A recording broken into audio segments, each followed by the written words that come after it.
Students, welcome to evolution a point of success. Evolution a point of সাকসেসে তোমাদের স্বাগত।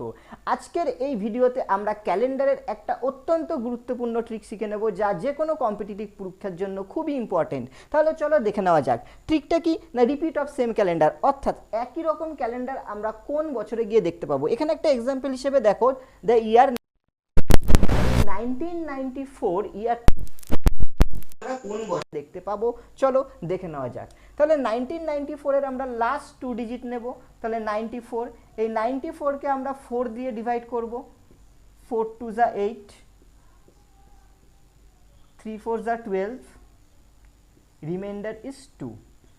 ভালো করে বুঝবে, ইফ দ্য রিমাইন্ডার, যদি আমাদের অবশিষ্টটা রিমাইন্ডার যদি আমাদের 2 হয়, সেক্ষেত্রে আমরা ইয়ারটার সঙ্গে 11 অ্যাড করব। অর্থাৎ এই ক্ষেত্রে 1994 এর সাথে যদি আমরা 11 অ্যাড করি, তাহলে আমাদের ইয়ারটা হয় 2005।